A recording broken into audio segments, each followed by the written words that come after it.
Hello, fellow writers. I'm Lewis. That over there is Tolkien, and you have found the Scripturient Society. Welcome back, you lucky things. Lucky that you get to hear our beautiful voices once a week. Congratulations. That over there with the sweet dulcet tones is Karissa Harlow, aka Lewis, aka Catherine, and I am Ash O'Rourke with the somewhat harsher tones, aka Tolkien. And welcome back, friends, enemies, whoever decided to show up today. Everyone in between, frenemies. Someone who didn't mean to show up to a writing podcast, but here they are. Strangers. They're like, I don't write. I've never learned how to write. Sorry for you. We could teach I'm you. illiterate. I'm That's illiterate. Lewis. Yeah. Well, welcome. You can stay anyway. Yeah, you're welcome to be here. Congratulations at finding us. Mm-hmm. What a gift we are to the world. Yes. Okay, Lewis, how has your week been? My week was good. As per usual, I don't think much happened. We did play D&D again, which was fun. And I'm just gonna update everyone every week on my personal progress in this D&D story with no context. That's excellent. I offered to steal stuff from two nice ladies. They turned out to be very nice. So I'm glad everyone was like, nah, we don't want you to steal anything. They like paid for stuff instead. But then I did steal a ship. And it went very successfully because other people rolling for me, they roll very high. So my stealth and dexterity and acrobatics is already high, but then you've got Maddie rolling for me and I'm just like off the charts. So I know, which is funny because when Maddie rolled to be stealthy, she rolled like a 3 or something. And I was like, you tried to sneak on, but you fell off the docks into the water. She's like, everyone else is trying stuff and they're all in the water. And I'm just like, Kate, what if I like sneak on while everyone is distracted with the people in the water? And it worked. So it worked. That was cool. Yeah. But that's not real life. So unfortunately, you're like in real life this week, huh? Yeah. I wish I could actually steal a ship, but also that would be wrong. So, maybe it's a good thing I'm not good at things like that. I don't know. The things I don't, do you ever wonder if like your moral compass would be different if you just had like a completely different skill set? Like maybe I'm just like, I'm just bad at theft. So much confidence. I'm bad at theft. It's not necessarily that I find it immoral, although I do, but I'm also just not good at it. So it's very easy for me to not. Well, that's the thing. I'm like, exactly. My skill set is kind of naturally in like a moral alignment, I feel like. So I just have it. Feel like it's easier. I'm not very like, I'm not challenged, my moral compass is like, yeah, that makes sense for you. Yeah, it's not like I come up on situations and I'm like, dang, I could really just use a lockpick right now. Like, no, I don't have the skills. I don't have that problem. So yeah. Lucky me. Yeah. Let's see what else happened. I think everything else goes in my writing updates. So that sounds like not a lot. Did I see anyone this week? No. Did I talk to anyone this week? Just Ash and D&D people, and the parents. And the rents. Yeah, the rents. My mom made for dinner one night this really excellent like enchilada casserole thing. It was mostly by accident. The tortillas just kind of dissolved, but it was really good. Sounds amazing. That sounds so good. I have no idea what I'm eating for dinner. I'm just waiting to see what happens, to be honest. Like maybe my mom will bring stuff home, or maybe Caleb will bring stuff home, or I'll make ramen. Maybe I'll have nothing. Maybe maybe I won't eat. Yeah. Who can tell these days? Oh, that's something else I've been doing. I've been watching a lot of true crime on Netflix, which is strange because now Netflix thinks I'm really into true crime, which is strange because normally Netflix is like, here's all the sci-fi and fantasy we have, and now it's just showing me true crime, and I'm like, look, Netflix, I like this, but I wish I had done a better job at varying my likes at the beginning, because now you're not showing me anything that I also want. So you're like, this is a deviation from the norm. This isn't the new norm. Yeah. So anyway, but lots of cool stuff, and I mean, obviously not cool because people get murdered, but cool in the sense of like how people solve crimes. The investigation is very cool. Yeah. Part of me is like, gosh, why didn't I become a cop? But like, of course, I have no ability to do any cop stuff. It's like the thief thing. Like, I don't have the skill set. But I think I should occasionally, when like a story will like they'll cite you up and like tell you like who's involved in the situation, and I'm like, it was this person, I know it was, and I'll be like fully confident, and then it like, whoa, no, it wasn't at all, and I was like, well, I would have sent an innocent man to jail. I know. I want Did to you read badly that? for it to be interesting. So sometimes they're like, it's always the spouse. And I'm like, right, but this time it's not gonna be. And then at the end it's definitely the spouse. I'm like, yeah, Oh, I would be I terrible always at assume this. it's the spouse, even when that's the one where I'm always right, because even when they're like, because they're trying to tell you a story, Mhm. they give you the facts that would indicate it wasn't the spouse, and I'm like, it was Right. still the spouse. I It's know it still always was. the spouse. It's always the spouse or the butler. So, everyone else Yeah, is innocent. yeah, exactly. But yeah, so that's been fun. Um, and that was my week. How was your week? Fun. My week has been fine. I ordered a bunch of stuff for the chicken run, so we're gonna build a chicken run. We picked up a bunch more chickens yesterday, so that was Mm, exciting. Well, not a bunch. We picked up like 7 more chickens. more than I Um, have. So it's no a bunch to kidding. me. But we got some full grown ones this time because there were some people out, like they're literally like on the other side of the town, and Mhm. they ended up with like 50 chickens. If they were to ever find this, hi random young couple, the only other couple under the age of 60 that lives out here, because neither of us knew this about each other when I found her Craigslist like thing saying like, hey, we have too many chickens now, chicken math, they just tend to multiply. So we're Mhm. trying to like find new homes for these chickens, and then anyways, so I was expecting like an older woman or at least an older man, but it's usually older women when it's chickens. And we show up, it's late at night, and these two people come out of their house and they're like, and my husband was with me finally. And so they're just like our parallels, to be honest. Like they Yeah. just walked out and like they're young people who live in the country and own this house and have this like little farm. And I was like, this is Yeah. unreal right now, because that never happens. And she was like, yeah, honestly, I was expecting like a 50-year-old woman, because I guess everyone who'd bought their other chickens was Was all a 50-year-old 50-year-old woman. women. So we were both in shock, because especially out in this area of like this Mhm. rural area, it really is older people, like all Yeah. older people, and then us. So Yeah. that was kind of funny. And now That's we have funny. chickens, and they're beautiful and healthy, and they're in quarantine from the other chickens because like you can't merge flocks. They have to like be in quarantine for 2 weeks to make sure that they're not sick with something they can get Mm. the other chickens sick with. So that's happening. And then all the other fun medical stuff. I just found out that Ruby, my puppy, has tapeworms, which is disgusting. Everyone's like, oh, the poor Mm. puppy. No, she's fine. Listen, she doesn't know. She's going to have medicine tomorrow. This is obviously a very recent problem, because she Mhm. just went to the vet and they tested her. So this is a Oh. recent problem. And I was telling Karissa, our barn cat has worms right now, which I've already been treating him for. But my guess is because Ruby won't stop eating shit, literal shit sometimes, mostly acorns and sticks. But she's uncontrollable. It's all she wants to do is Mm. just go outside and just root around and eat stuff. I'm guessing she found cat poop and ate it. And Got now the she has tapeworm. tapeworms, Yeah. which is really upsetting because she sleeps on my bed. And now I'm like, now you can't, and you're gonna throw a big fit about not getting to sleep on my bed. And Mm. Javi was like, is she okay? And I was like, she's fine. And he's like, is she gonna be okay? And I was like, she's gonna be fine. She's fine. I'm not fine. How about me? I'm How not. am I He's doing? like, you're not gonna get tapeworms, are you? And I was like, dude, no, I'm not, because I No. would literally have to eat her shit, which is Yeah. disgusting and Not not gonna happen. typically. Yeah, I mean, Yeah. unless she was like walking over the kitchen table repeatedly and the worms were falling out of her and she had like a really bad infestation. I mean, like, I can't even imagine the scenario.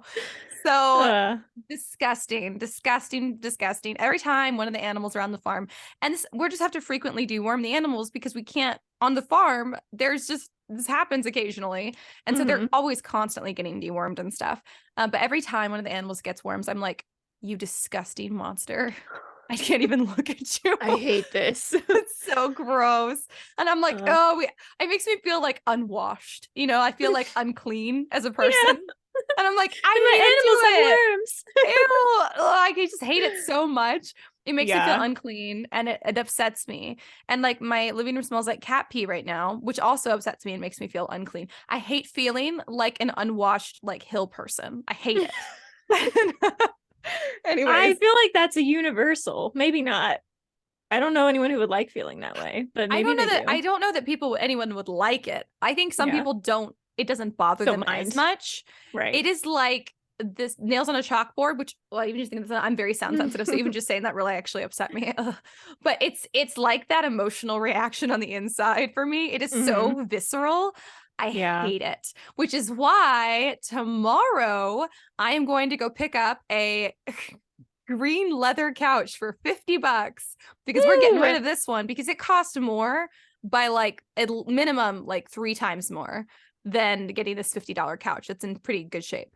To just get it professionally cleaned by an upholstery cleaner. And then also it's still a linen couch. So if the cat pees on it again, which hopefully won't happen, it was because the cat had a UTI, but now it still smells like cat pee. So the cats are like, so this is where we pee, right? But before that, none of the cats had ever peed on furniture. So anyways, it would cost more to clean it than to just get a new freaking couch. And I was like, well, I don't know. What do you think we should do, babe? And he was like, just get another couch. Not like a new one, because we want to get like a nice couch that we really like when we build the new house. But until then, for the next like year and a half, 2 years, however long, I am not going to have a big stinking piece of furniture that smells like cat pee in my living room. So tomorrow we are getting this couch, and it's exciting because it's leather, so I can wipe it off, which does help a lot. It's not perfect, but it does help a lot. And in keeping it clean, but it's green also, just because that's what there was. It was green. I love that. Yeah, I would love a green couch. I mean, I think it's really cool. To be honest, there was this blue couch, but it was like $250, which first of all is an amazing deal because it was like in perfect condition on this beautiful big blue like tufted like leather couch, gorgeous. But I was like, oh, if we're trying to save money, I have to get the cheaper one. But it did break my heart a little bit. But also, I'll wait and I'll get something that I really want when we have the house. Fair enough. Yeah. But anyways, and then my brother's going to pick up a bed frame because our bed frame has been broken for a while, and I've just been kind of like jerry rigging it to keep working. And it finally gave out this morning. Hobby was packing his stuff, and all of a sudden it just cracked and broke down the middle. And I was like, well, okay, well, this is fun. So then I was like, okay, and I guess I'm like an hour like looking for like a cheap bed frame that we can go pick up today. So and then I sent my brother off and was like, here, if you want to get me food, I wouldn't hate that, but I can't ask you directly because I'm already sending you to go pick up this bed frame for me. You're already going to be out, so like use your judgment. Use your best judgment. I'm not going to ask explicitly, but implicitly, I hope that you're reading this in my eyes. But there's a look. Yeah, there's a look. And then I told him the dog had tapeworms, and he said, I knew it, because like yesterday, the day before, he was like, I think I see maybe tapeworm eggs in her poop. And he was like, here, come look at it. And I was just so done in that moment. I forget why. And I was like, I'm not looking at any more animal poop today. You can tell me what you think. And he's like, well, I guess it's fine. And I was like, okay. Caleb.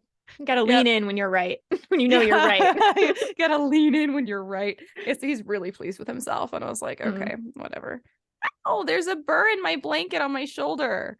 Oh, I hate them. I forget. Do y'all get burrs out there? No, but little, the like, way you said that, no, not really. But like the way you like motioned, it looked like you were pulling like a knot out of your hair, and that does happen to me a lot. Where I'm just like brushing through it, and I'm like, knot, and it comes out, and I'm like, ew. So you made a face like it was really gross too, and I was like, the grass burr, they're kind of a massive pain in the ass, but they're not really gross. My brain went somewhere else. So anyways, that's just been like honestly my last like 24 hours, but I mean, I think it's probably the most important part of the week. I'm trying to think of anything else. I have all my garden stuff, so it's all on the way if I don't already have it, so that's exciting. So I'm gonna like do it right and till up the soil and put in the soil supplements and stuff that I didn't do last year because I was like, it'll be fine. It wasn't. It's all sand. And so shocker. It wasn't, but okay. You can't grow everything in sand. Yeah, so I like actually did like the research to be like, okay, what do I have to get to mix into the soil and what ratio and so yeah, that happened. Yep. But we have more chickens, and so that's my bright spot. And I'm just trying to completely ignore the fact that the dog has tapeworms. This is how I feel about it. It's like everyone who's listened is never going to listen again because they're like, wow, Ash is disgusting. I can't even listen to someone whose dog has tapeworms. Like, that's how I feel about it. And I don't know why. I'm not as grossed out as you are. So it might be a you specific thing, like to that extreme. So. Really? Because I just assumed everyone felt this extreme. I mean, it's gross, but I can think about it without gagging. So I can't. Okay, so I don't know how to start this sentence. A while ago, I recommended that everyone read Never Saw Me Coming, which is a book, and I'm going to forget the author. But anyway, it's about psychopaths. Did you know that psychopaths don't have, like, they can't feel disgust? So, like, they will eat things that are actively disgusting and rotten because they don't have the instinct not to. Isn't that weird? Yeah, like, and I don't know how accurate it is, like in terms of all psychopaths, but there's at least one character who is a psychopath in the book, and he's like, "Yeah, I don't feel disgust," and everyone's like, "You what?" And he's like, "Yeah, my girlfriend has to go through my fridge on a regular basis to make sure things have not gone bad, and I don't eat them." And I'm like, Oh my "Gosh, what?" goodness. It almost feels like a kill switch on psychopaths. Like, like if you're gonna kill people, which not all psychopaths do, but if you're going to, then maybe we'll just kill you with some rotten milk. You'll just drink Yeah. yourself into an early grave, and not with alcohol. But anyway, that was Yeah. I was just, you were like kind of gagging and like grossed out. I'm like, well, Ash is definitely not a psychopath. So Oh, what a relief. That's yeah, funny. That's what was this book called again? I wanted to write it down because I keep forgetting because it's I always want to read it. Never Saw Me Coming. Never And I saw me do, coming. just to transition to book recommendations, if that's what we're doing, because I'm going to recommend it again because I've Yes. been thinking about it so much lately. I really like this book, which is weird because it's out of genre for me and it's very new adult as opposed to young adult, but it's very good. I'm trying to remember the author. It's like Vera Cat. I don't remember. If you look up Never Saw Me Coming, it'll come up. Gotcha. But it's very good. So at least I thought so. A lot of interesting stuff about psychopaths that I'd never thought about, like that they don't feel disgust. So I also wonder if it's because they have no real risk aversion.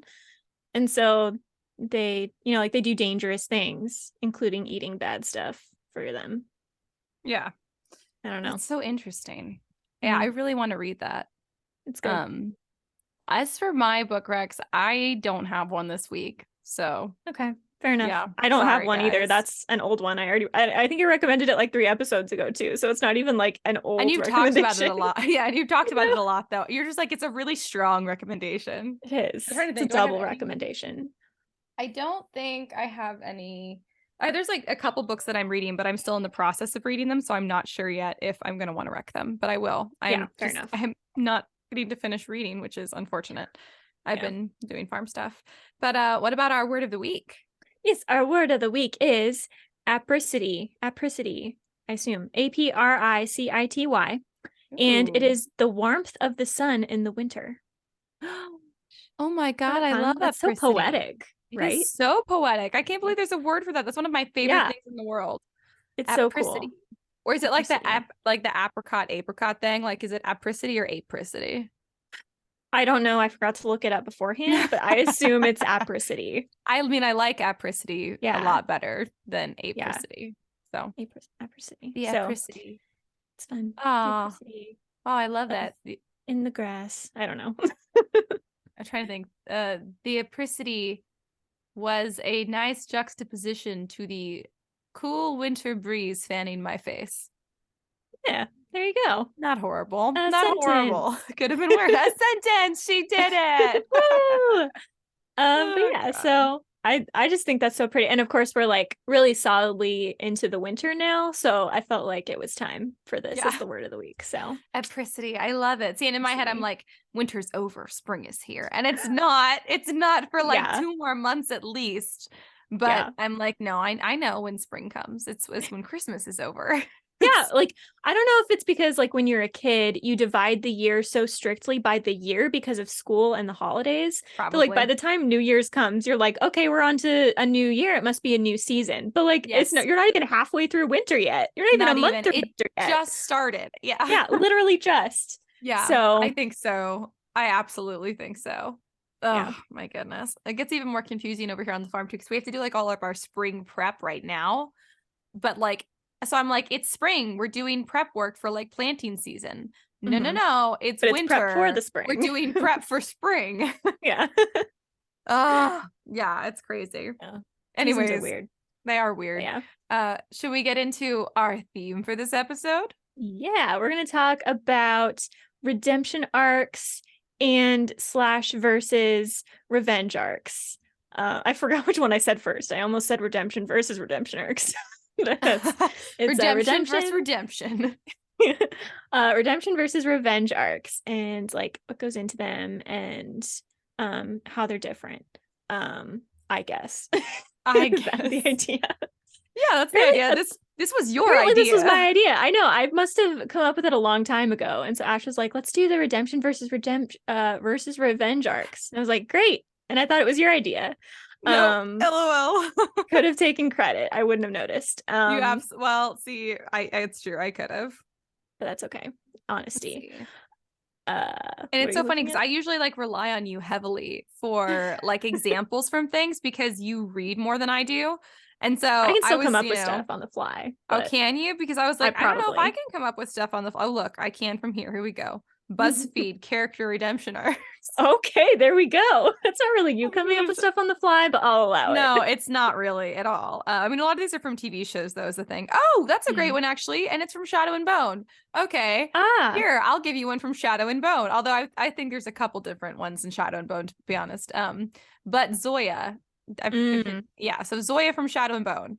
If you guys have read or not read it, I guess this is a bit of a spoiler if you haven't finished the whole thing, but Zoya is kind of a biatch, not to be rude, but she is in like the first book, and she ends up kind of have to work together with Alina and Mal, and then they end up being, I mean, like definitely on friendly terms, like lifelong friends kind of thing. And she goes from kind of being like all about the Darkling and really jealous of Alina and like actively sabotaging Alina to like really supporting them and their mission. So she definitely, her story is a redemption arc. I'm trying to think of like what a revenge arc would be. Revenge. What's the one, the movie with the guy whose dog is killed? John Wick. John Wick is a revenge arc. I went Marley and Me, so that was that was not the same. Oh my god, Marley and Me, revenge story. I guess the dog there wasn't killed, but just died. Well, I mean, John, there's more to it than just that's just the way I always think of it. It's really because someone kills I believe his wife and his dog or something. Like it's a whole thing, and then he goes on this big like revenge spree. So his story is a revenge arc for sure. Right. Yeah. I'm trying to see like books. I mean, the redemption arc is interesting because I was initially thinking about something like Zuko from Avatar, where you have like an enemy who turns into a friend. But like Zoya and I think a lot of other YA kind of redemption arcs work as like the like middle ground bad guy. So like they're not the big villain of the story, but they're like kind of an antagonist. Yes. Yeah. Which I guess is kind of what Zuko is, because he's not really the main villain. It's the Fire Lord. And then he's kind of this Zuko is side villain that's absolutely closer. a redemption arc. And you know who else is, according to this, which is absolutely true? Jess from Gilmore Girls and Steve Harrington from Stranger Things.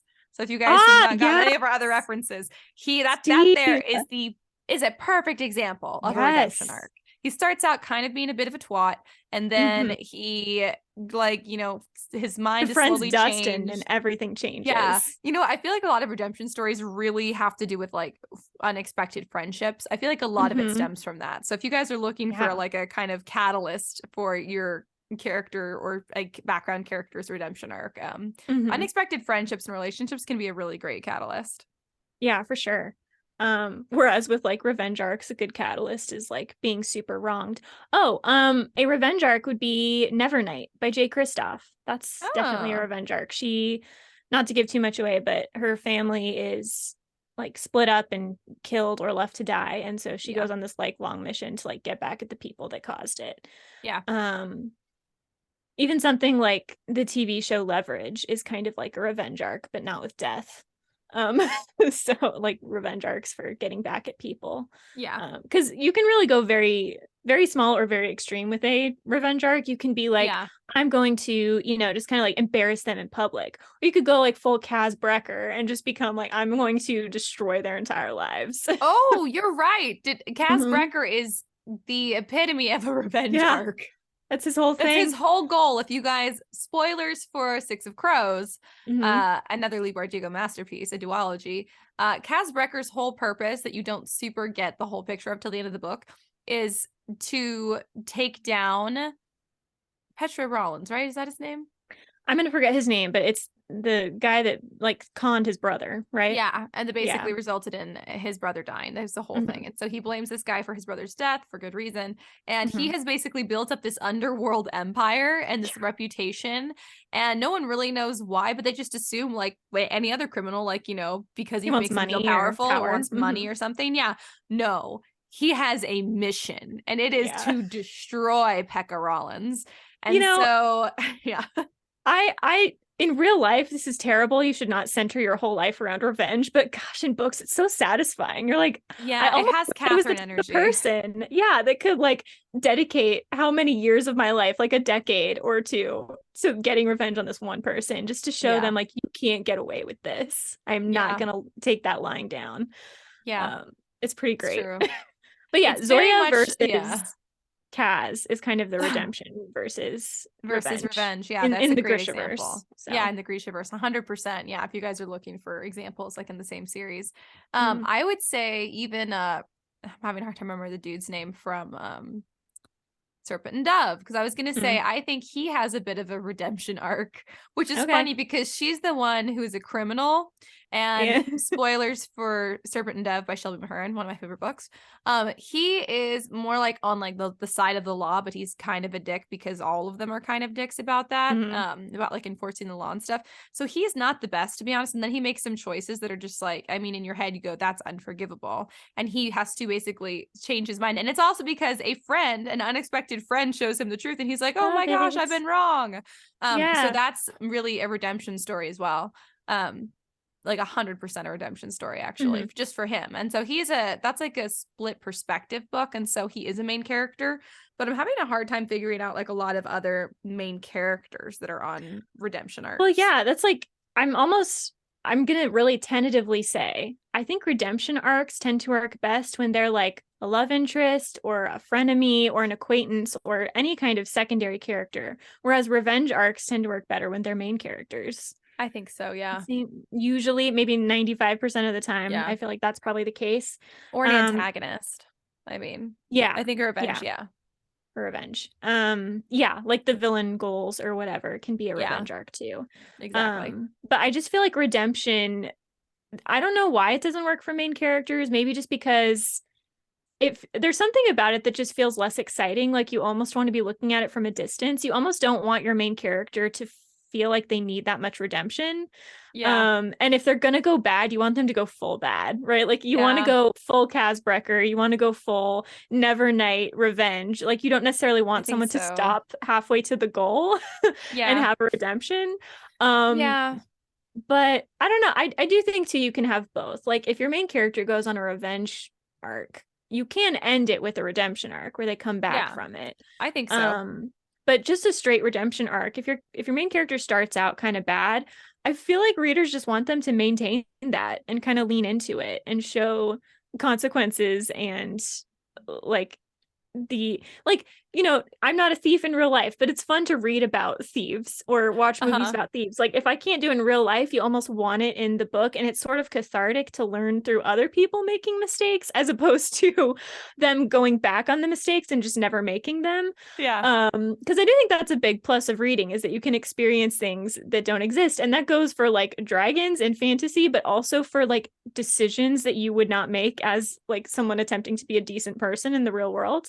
Yeah. And so I feel like sometimes readers just want, and I often want to just lean into the revenge piece and not necessarily come back all the way because I feel like I'm already on a redemption arc. So I Yeah. want the revenge in the book, if that makes sense. Yeah.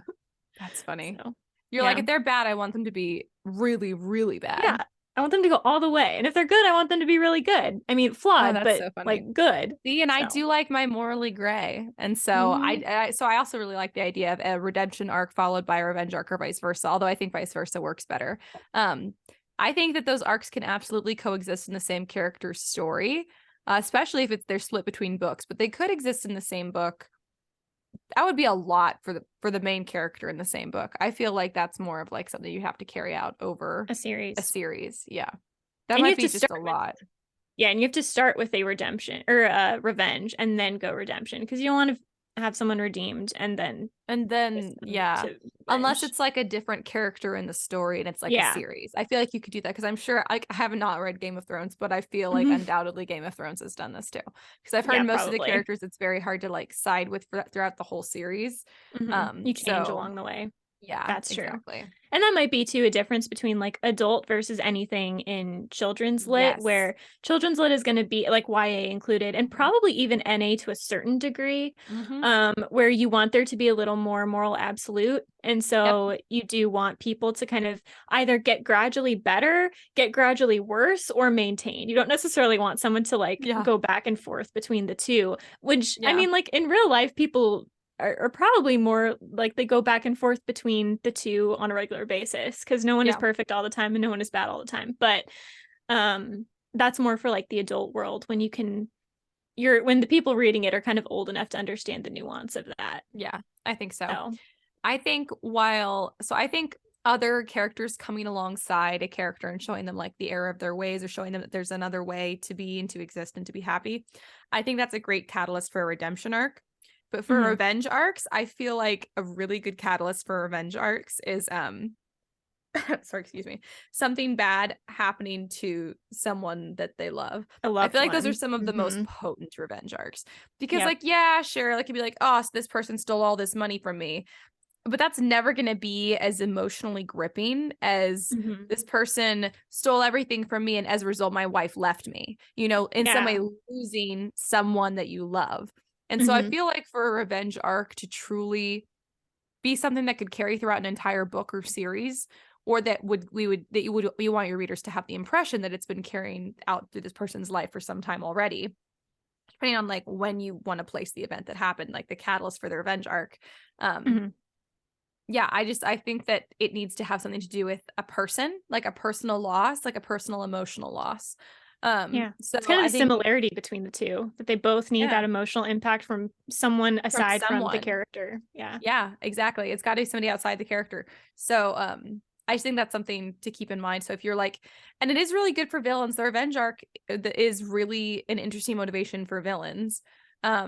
Because also, and you can also like twist it a little bit and you could say something like the villains who aren't really redeemable or we never get to see that they're redeemed, I feel like when they have a revenge arc, it's often because their understanding of the situation was twisted initially. So Mhm. maybe something that was really their fault, but because acknowledging that it's their fault that they lost what they cared about the most, that's too painful. It would destroy them. Yeah. So instead, they turn around, they target all of that would have destroyed them to someone else, and that Mhm. becomes like the like thesis of their revenge arc, and that Yeah. becomes like that's what they're gonna go for and shoot for. And you could redeem that in another book, maybe like maybe they see that that's not really the case.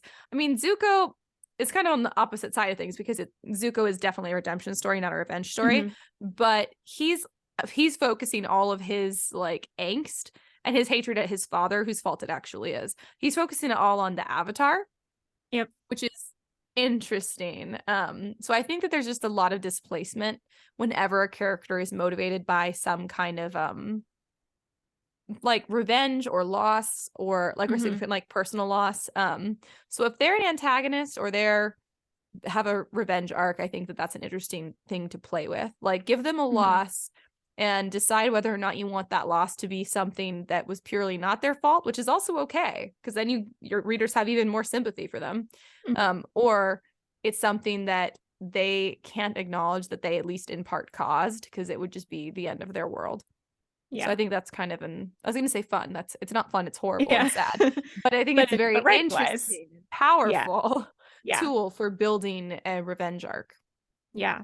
I think too, again, age groupings is going to make a difference there. The idea of it's not the character's fault at all. So they're going to go on like a revenge kick for, uh, like pure reasons. Is it like it's not really their fault? It's probably more a middle grade idea. Yeah. And then if it's a little more complicated, right? And they feel that secret guilt, but they can't acknowledge it and they Yeah. have to target someone else, that's probably going to be more YA and up. Yeah. It doesn't have to be. It's just that's kind of Yeah, typically. probably where it's Because gonna lie. the more black and white you make things, typically like for a younger audience, it would Hmm. be. So Right. when you put more nuance in there, it makes it's content that's more like geared towards what an older person could handle and Right. like process. Hmm. Yeah. I also think too, a lot of things that cause like a revenge arc versus a redemption arc are really the same thing deep down. you could, something terrible could happen to you, and that can be the catalyst for you to go dark and get revenge, or it can be the catalyst for you to change and become like a different person. So like a lot of redemption arcs are caused by, like Zoya becomes Alina's friend because this terrible war is happening, and she's seeing, that kind of brings them together when she sees all of these terrible things that are happening. And a lot of times characters will go on this redemption arc. They realize they're wrong when someone they really love and care about is affected by their choices or someone else's choices. So I think redemption arcs and revenge arcs are often kind of mirrors for each other, which is why they can work on different characters in the same book, because then they can be foils for each other. But then you do have to treat them like arcs. So like you said, you probably shouldn't try to do too much on the same character in one book, because an arc really refers to like over the course of a book usually, or a series. But if you're going to have a redemption arc or a revenge arc and then a redemption arc, it should be in different books for the same character, because I agree. It has to you have to feel a sense of that character being decided in a certain way. So if they start on a revenge course, you have to feel like they're really invested in it. And ending a book on that kind of a note is going to make you feel like they're really invested. And then later in another book, becoming more on the redemption side of things, then it carries more impact, because they really could have gone either way. They could have continued on the revenge line or turned around. So I agree. I also think that characters have more awareness of the path that they're on when they're on a revenge arc. Like, I think like if a character is going for revenge, they know that they are, because they're actively going for it. A character who is experiencing a redemption arc probably doesn't realize it, because most of us are not like, oh yes, I could name my 5 greatest flaws right now and like be accurate and then be like, oh, I must redeem myself, like some like knight from like old really unrealistic classics that are fun to read but so not about real humans. So I think that also there should be like a level of like, what's the word I'm looking for, obliviousness, like that your character should have, that they're on a redemption arc. They should just be living their life and doing their best, and then they get new information from people, or they learn a new lesson from some new friend, and it causes them to change their behavior. So slowly by the end of the book, if you're doing a book long redemption arc, they are significantly different in better ways than when they started, and that's a redemption arc. And that character may never realize that they've been through a redemption arc, but a character on a revenge arc is single-minded, has a focus, knows exactly what they're doing. Yeah, for sure. I also think the emotion behind it is probably different. Revenge arcs are really based on anger that, like you said, is really kind of based in pain and hurt, but comes out as anger. Whereas I think redemption really shows itself as pain and hurt, because like, of course, Zuko, like when he is deciding to betray like his, the Fire Nation and his family, he is really conflicted about it, and it's really painful for him. And he kind of goes back and forth a little bit, where he's like, okay, I'm dedicated to changing, and then he's like, oh, maybe my father will take me back, and then no, I think I need to change.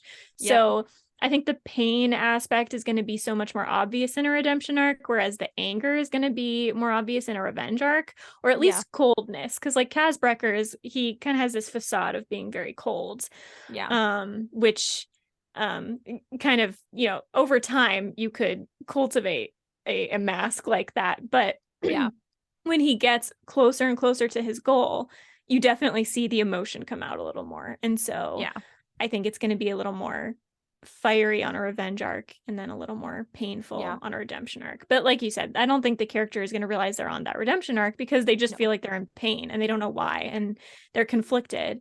Because usually when you're on a redemption arc, you're coming back from something that you have committed to so thoroughly that it is really hard to make the connection that you were wrong. Whereas on a revenge arc, I don't want to say it's easier, but it kind of is the easy way out. You're like, okay, I feel like I need to do this, so I'm going to do what I feel like doing. And so in a lot of ways it is easier, even if you have to take 10 years to do it, and waiting is the hard part, or you have to become really skilled in hacking or breaking in places or murder or something, so, that's true. in a lot of ways the revenge arc is easier, and so it's going to feel much more natural, whereas a redemption arc definitely does need to be I guess revenge arcs can have this one moment, this one catalyst for change, whereas redemption arcs have to be repeated over and over until the character kind of gets it. I agree. So it's not the easy way. They have to be really convinced. They have to be told several times, probably by a couple different people, that they need to change, as opposed to revenge, which is kind of one and done almost. I agree. I think also there's this idea of the redemption arc. It's interesting because I think it usually involves a character leaving one group of people that they've either have wanted to be accepted by, should have been accepted by, or were at some point accepted by, and choosing to leave and completely, not just like really usually forsake that whole group in order to choose another group that may not be as flashy, or may not be the people they originally wanted to accept them, or may not be as desirable for whatever reason. Like obviously Zuko leaves the Fire Nation where he's a prince, he forsakes it, and he's friends with these, traveling ragtag very ragtag crew. Yeah, exactly. Steve Harrington is kind of like a cool popular kid, then he ends up hanging out with Dustin, and he's hanging out with these kids who are way younger than him, and he's not a cool guy anymore. I mean, really, his coolness meter really just tanks throughout the series as his redemption continues to climb. So I think that also happens, and it's kind of funny too, because I think redemption arcs, it's almost like the characters who go through them, their reputations in their world become less interesting and like less impactful almost as a reputation, as they're becoming better people. And then characters on revenge arcs typically become more notable or infamous. Like they tend to make more of a statement. But they tend to leave all groups behind. I think revenge arcs tend to be very lonely. So they aren't usually forsaking a group. Or I mean, if they have, they've already done it. Like they're willing to. They're willing to. They just cut ties. It's not like a slow move away like in the redemption arc. They have cut ties from whatever group they had, if they had one. They are now in loner mode, and they are not they're moving towards revenge. They're not moving towards anyone else or towards another group at all. It's just lonely and sad and isolated, which I also think is an interesting thing that would be interesting to see more of, that like isolation where revenge arcs play, because it's true, because they start with no one, they end with no one, whereas redemption arcs start with a group of people, and maybe they're a horrible group of people, but typically end with a much better group of people. So anyways, there's a lot of conflict in that one, and I think that there's also redemption arcs include a lot of personal like inner conflict, or redemption arcs do, and revenge arcs I don't think involve as much inner conflict, because they're it's more external minded, more external. So just very interesting. So first of all, the Young Elite series by Marie Lu, which I think I've mentioned a couple times, is a really good example, now that I think of it, of a revenge arc. So that's a good example. I don't necessarily want to like spoil it too much, but that one is like the main character kind of gets worse, and you see what's going on with her, and you're like, please turn around, please stop doing this, and she just goes farther and farther. Which can really work depending on the taste of the reader, but it does kind of showcase how in your own head you feel like you're really justified and you feel right, but everyone else around you can see how you're going wrong, and also maybe why you should listen to the people around you if there seems to be a general theme that you're not doing the right thing. So there's that. But also when you were talking about redemption arcs, what came to mind is a lot of those college movies where the character wants to join a fraternity or a sorority, and then they decide they don't want to by the end.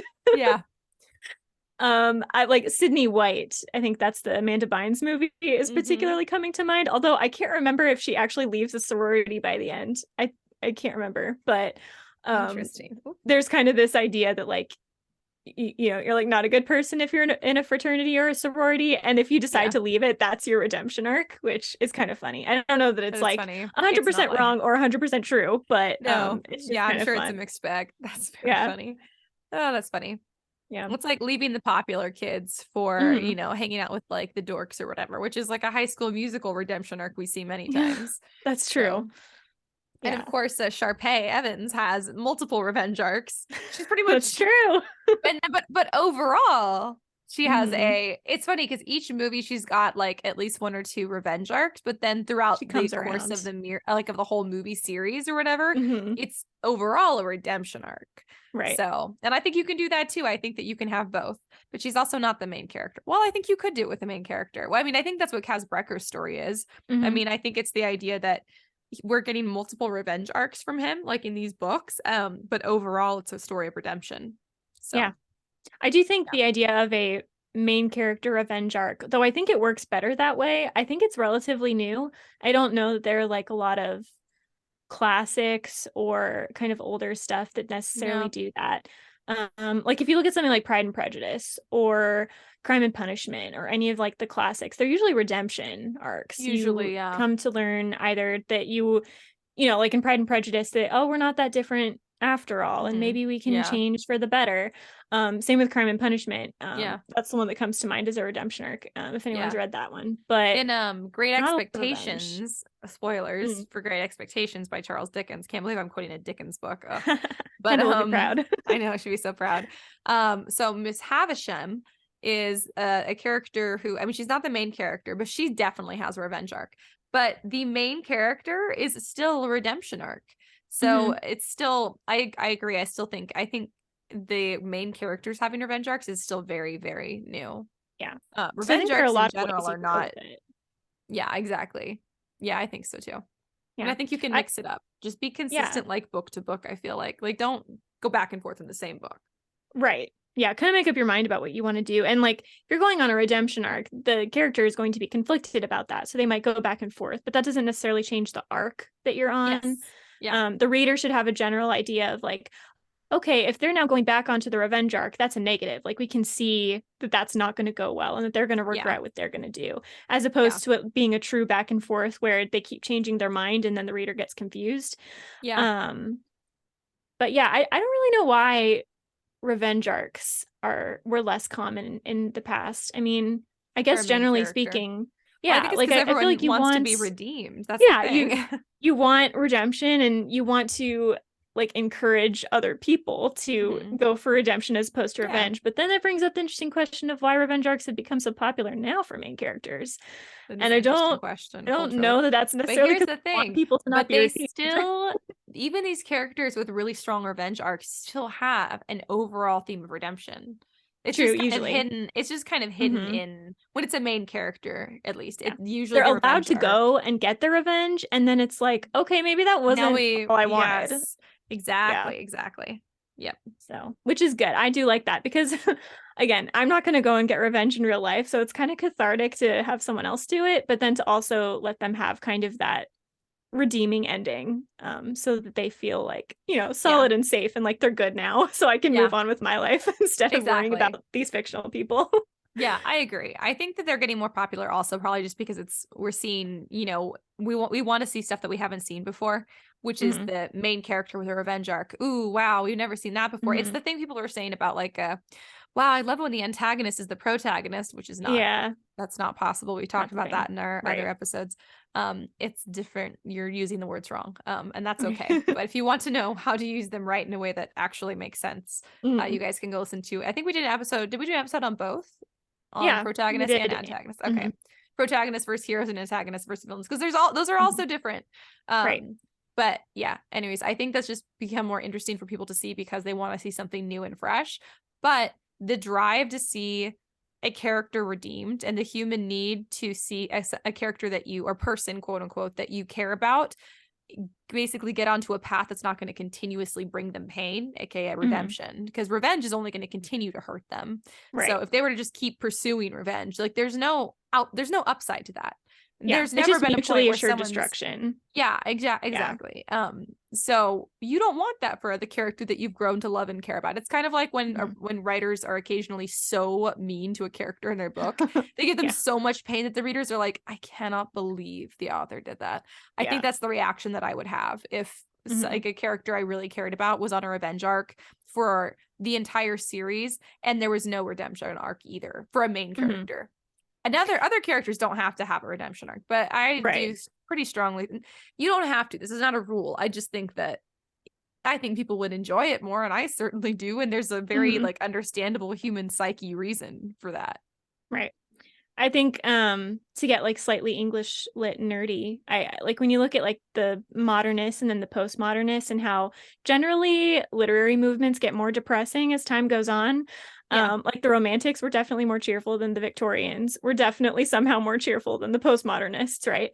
And so I think we've kind of moved away from like wanting to see the ideal in a lot of characters, like a lot of older books, even from like the 90s and earlier 2000s, Yeah. where the characters and the stuff they go through are like these ideals. We can look up to them and it's like this model of how we should be or what we should want and all this kind of stuff. And now I think we're more concerned with impact, and seeing a character go on a revenge arc and then turn around just feels so much more impactful than starting them off without a lot of detail on how bad they are and then seeing them get better. So I guess maybe consider that, because of course every book that everyone writes is part of a greater literary movement, which we haven't talked about a lot in here, but probably will one day.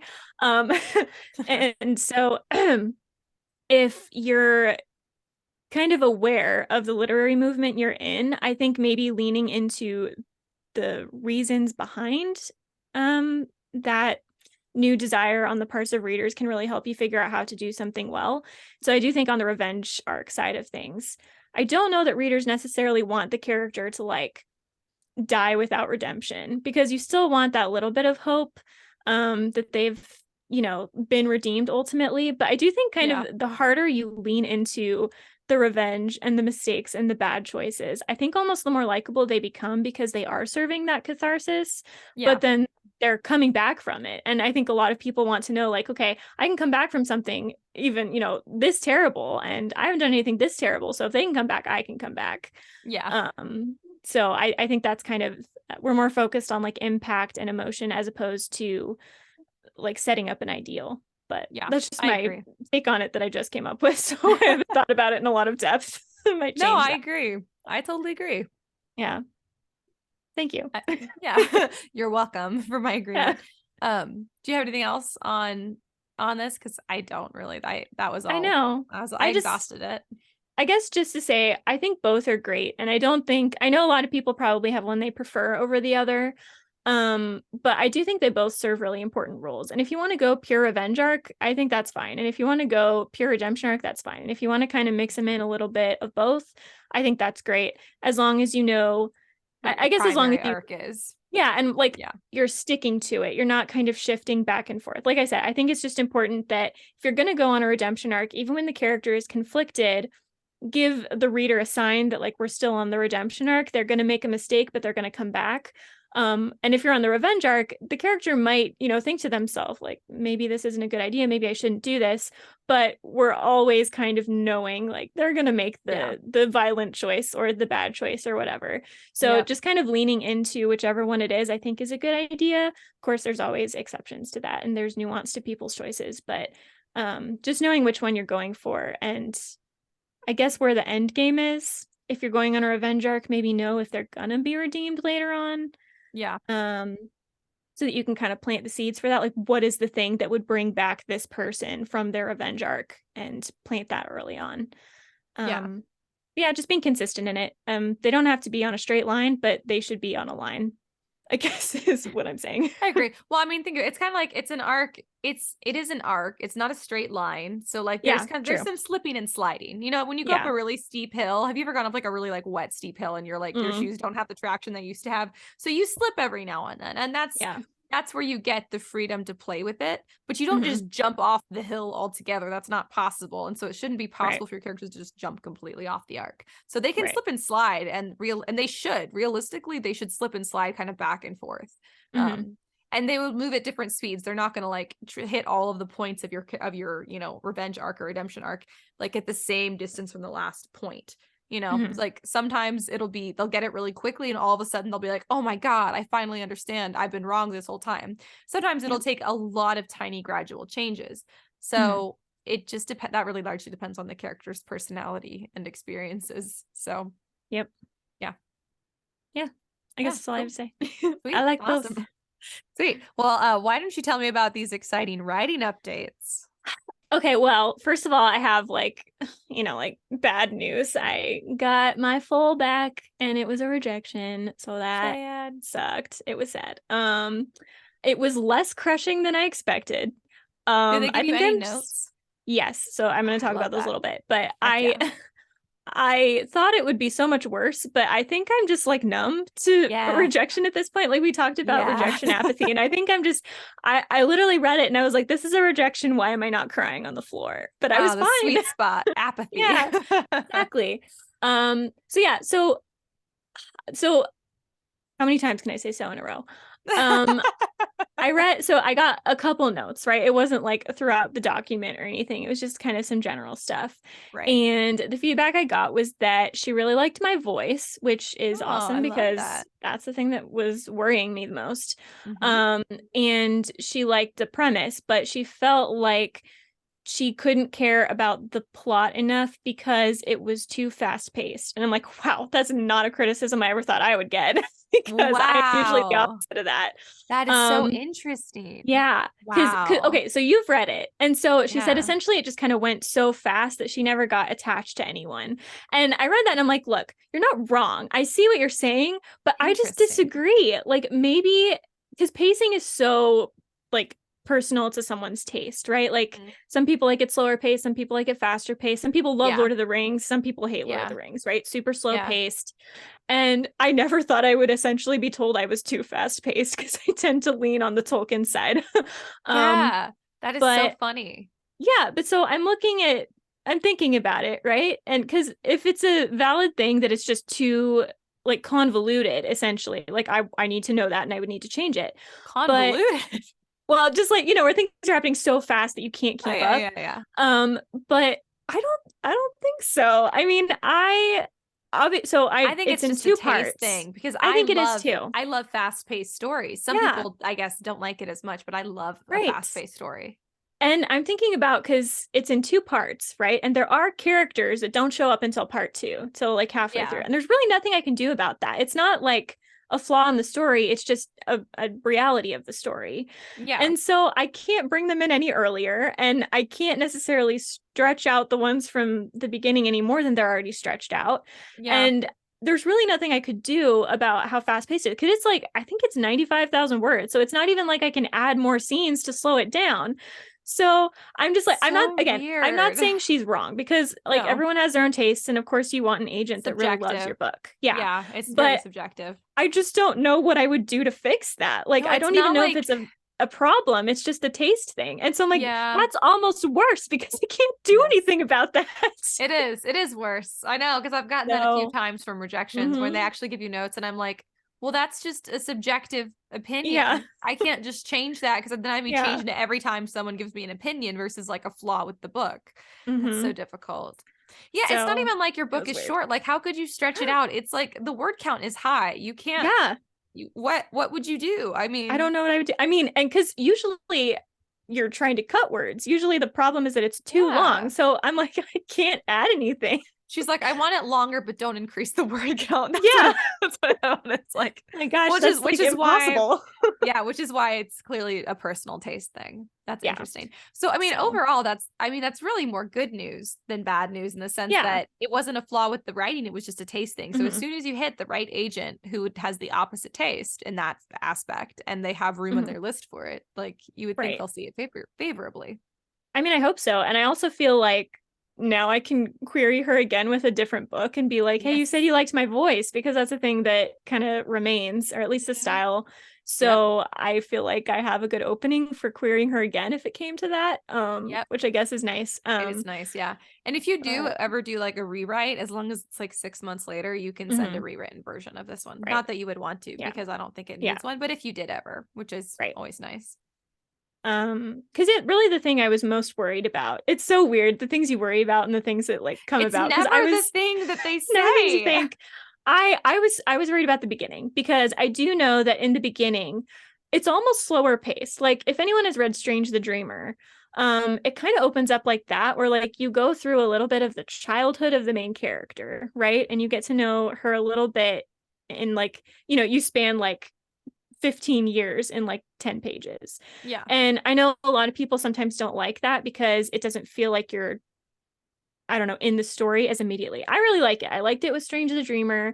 And I know that wasn't Laini Taylor's first book, but I really like that style. And I really wanted that to be here. And I had other rejections where someone said like it starts too slow. So Yeah. it's weird that like ultimately I get a pass on it being too fast. so that's what I was worried about. And apparently it was like the ending or like the pacing in the middle that was the problem here.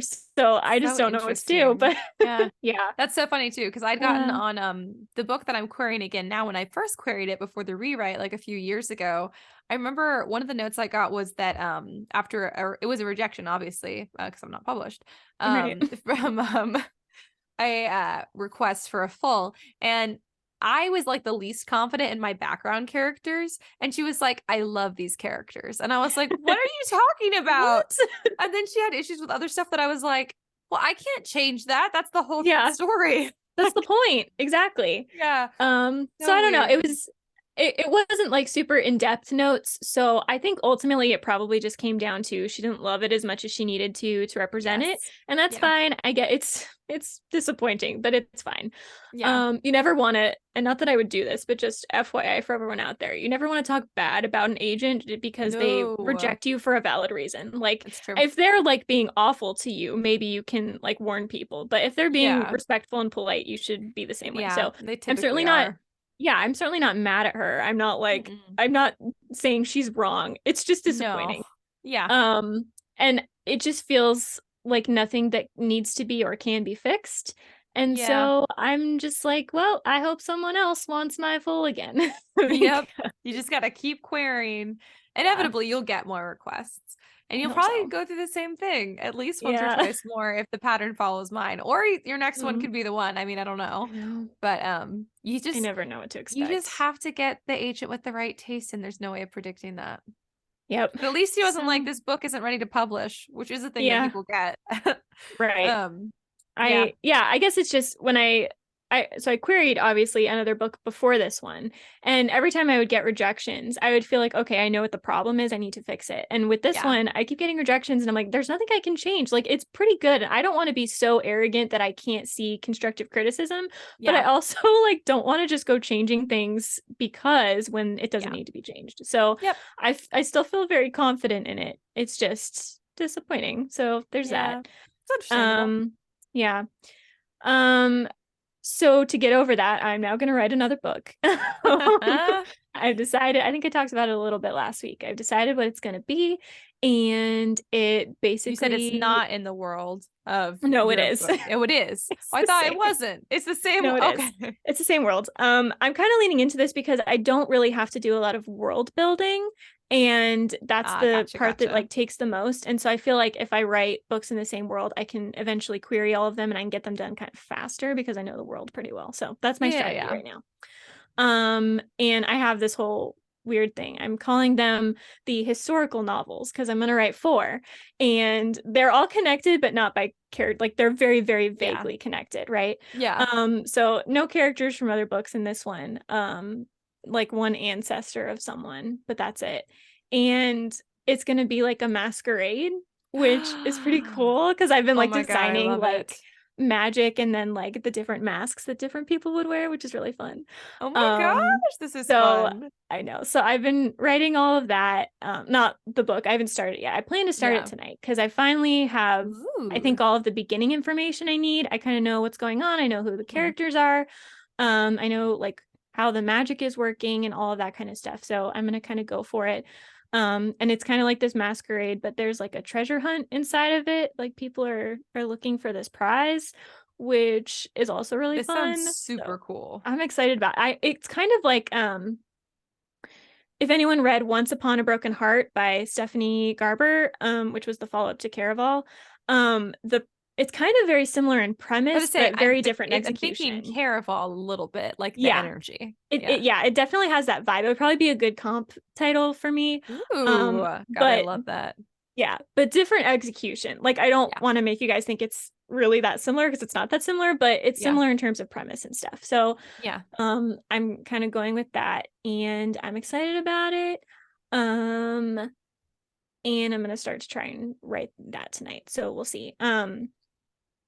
But yeah, so I'm I don't want to get too crazy here. I've read a lot of books in like the past year or so, and Yes, you I want have. to I want to edit them, right? I don't want them to just sit there in first draft form and do nothing with them. So I'm Yeah. like considering like maybe I need to also work on really strongly editing one of the other ones I wrote last year and querying those. Because I guess, I mean, I think I can query 2 books at the same time as long as they're different people. I assume. So Yeah. that's kind of my plan-ish. But the problem is, and not that this is your fault, but I'm like, I need feedback on stuff, and like I don't have any feedback on anything. Oh yeah, So, that's right. I still have like, your retelling I know. in And here. then I I'm like, haven't done maybe I any should send reading. I know. Me neither. So I totally get it. But I was like, maybe I should send Ash this book and I'll see what she thinks. I'm like, nope, she hasn't finished the other I one still have yet. to I finish can't do this that to her. one. I know. So it's not your As fault. soon as It's I not finish you. this one, I want to see the other one. Yeah. I mean, haven't, it's on my list. I haven't read any of the stuff that I was going to read that was like not for yeah. our sister podcast, That Pretentious Book Club. Yes. So, And I get it. I've been in a reading slump too. So I'm not blaming or upset at all. I'm just like, no, I know. I almost need like beta readers, but Yes. I don't really want to give it out to that many people because I don't trust the feedback I would necessarily get from a lot of people. So I don't know. I probably should edit, but I'm also like, but if I write this book now and I'm in the mood, then it's another book that I can edit later and I can query it, and I don't know. So I essentially feel like I'm just setting myself up for one day, hopefully soon, I will get a book deal. And then I'll just edit instead of writing for like 10 years because I'll just have all of the books I think I about need. that. Yeah. I think about that sometimes and I'm like, I should just get ahead of things. And then I don't. Yeah. I don't. Instead, I work on the farm. Yeah, exactly. I don't do that, but I like similar things, not similar things, but other things. And I know a lot of people talk about traditional publishing and how like financially it's really weird. And I know I don't have a ton of control over stuff, but I'm like, I could probably at this point crank out 2 books a year and make pretty good money in that sense if that was something they wanted, because I have them written already. So that's nice. Yeah, you're ahead of things. One day I feel like I'm just in a low point right now. And then one day it's all just gonna, like, I've just been steadily going down, and one day it's just gonna do this immediate like straight line up. Yeah, exactly. So that's what funny. I'm banking on. But yeah, so I'm gonna work on this book and I'm excited, and that is all. That wasn't a lot, but yeah. That is exciting. I don't really have any writing updates for anyone. I have my partial request still out, and I probably won't still hear back for like another month or 2 because they take like usually like around 3 months to get back to you, which is kind of crazy, like on average. I'm still querying, so that's exciting. I still haven't gotten to really write very much because I've been I forgot how busy. I not even forgot. Last year we didn't move into the property in time to do all this prep work before spring. So we just did it in like early summer and it didn't work out as well. So I'm really trying to not waste our time and money. So to do everything right and on time this year, which means that this period of time when I thought, oh, it's the winter, there's not as much to do around the farm, I thought this will be great. I'll get more time to write. Not really, because I'm just prepping the property for all the things that have to happen in the spring. So I just have to carve out time. I'm really looking forward to our writers retreat. So I'm like banking on that because I'm a binge writer. So when I get in the zone, it is usually like a week or 2 and I write a whole novel. So that's the thing. So I try not to feel too guilty about not writing every day because that's never really been my strength. But I do need more time to write. And so I do need to still carve out some time. Yeah, so not much writing stuff going on over here. I'm trying to think if there was something else. I don't think so. I have a lot of reading I want to do. I really want to read all these. I've got so many books that I just want to read and relax and read. We'll see. Maybe soon. I always say I'm like on the edge of getting all my stuff done, and that's not true because there's always something else. So No, stop saying it and maybe you'll no longer jinx yourself. Exactly. So I'm just gonna stop jinxing myself. I'm gonna do my best, and that's that. I'm still thinking about my books. I mean, that's something. Yeah, I mean, I guess that's my update. It's pretty pitiful, honestly. No, that's okay. I think I've said this before, but like for you or anyone listening, like if you just have a notebook and you sit in front of the TV and you watch something in the background and you just write out notes, that is so like stimulating for your creativity. I feel like it's been working really well for me. Yeah. So if you like do that, even if you're not writing anything specifically, I mean, that's basically how I brainstormed this new book idea in like probably a week. I know. And I So started keeping a little journal in my purse for the same reason. So if I ever go anywhere and I have to wait, I take it out and I'm like, okay, what am I thinking about right now? So I have been doing that. So like I've been making teeny little steps towards being more productive in writing. I just haven't made like any big steps. So, I mean, that's pretty much where I'm at right now. But I'm still excited to write and really excited to do some reading. right. I thought I was gonna get a break over the holidays too, and I didn't, and ended up being busier than ever. And so I'm like, my brain is still like, so when do I get my break? When do I get my time off work? Because I don't think I took any time off work last year, except for I think I took 1 or 2 sick days. So I'm like, I want time off when I don't have other like commitments and stuff. It would be really nice. And then you became like the DM for D&D. For Dungeons and Dragons, These are just all these initials. I'm like, are those the right ones? The DM for the D&D. Yes, yeah, I did exactly. become the DM for D&D, which is exciting and fun. Well, it's super fun. It is, but it's actually like another thing. It is another thing. Very stimulating for the creativity, but yeah, it is another thing. Right. Yeah, but that's everything. Is there anything else that you want to share with the peeps? Nope. That's it. All right. Well, if you guys enjoyed this episode, or even if you didn't, why don't you just go on down and give us 5 stars? Just because we're pretty, I promise. Just for that, we deserve 5 stars. Just for that, exactly. Just kidding. Or am I? I don't know. Am I in a redemption arc, or am I slowly tilting towards going into a revenge arc? Unclear. At the moment, I'm gonna say, very unclear, because I don't know who I would direct my revenge at this point. But anyways, if you guys enjoyed this and you guys want more content and or more inspiration or something funny to keep you laughing about being a writer and all the pains that we suffer being writers and artists, you guys can follow us on TikTok and on Instagram. We are the Scripturient Society. TikTok has loads of funny videos that you'll definitely relate to if you're a writer. Instagram has all of that good stuff. Plus, they've got like tips and stuff on there. By they, I do mean Karissa. Karissa is the one who puts all of that up there. So if you guys missed an episode too, don't worry if you guys don't want to listen to a whole episode, but you're like, oh, I kind of want to catch up on the topic. You guys can go look at all of the notes that are on Instagram. There's little tips and tricks there and little summaries from the episodes. So that's definitely something that you'll probably want to check out. We're also on YouTube. If you guys did not know, I don't know that I've said that very much, but all of our videos are up on YouTube. Just look for the Scripturient Society, or you can look for Story Siren Studio. That's our production company. And you can also go to storysirenstudio.com if you want to see some merch. There's some really cool merch there that you can get. You can rep to the world that you are a writer and that you're awesome, that you spend, 20 hours a day locked in your room in the dark. That's what you want to tell the world you are, boy, do we have the merch for you. That's also a great way to support the pod. And finally, if you guys have a writing topic that you want us to talk about, and or you just want to chat with us about what you're working on, you guys can do that. You guys can, of course, message us on social media as always, or email us at contact@StorySirenStudio. Or very exciting, we do have a new Discord writing group. There we go. It's very exciting. It is called, I'm pretty sure it's called the Scripturient Society. And cool. The link is in the description below. So if you guys want to go join the writing group Discord, you can talk about whatever you're working on. You can talk about your hobbies, your pets, your writing, your reading, whatever it is. So go check it out. It's super fun out there. There's not a lot of us there yet, but we're all slowly trickling in. And actually, it's already been a lot of fun.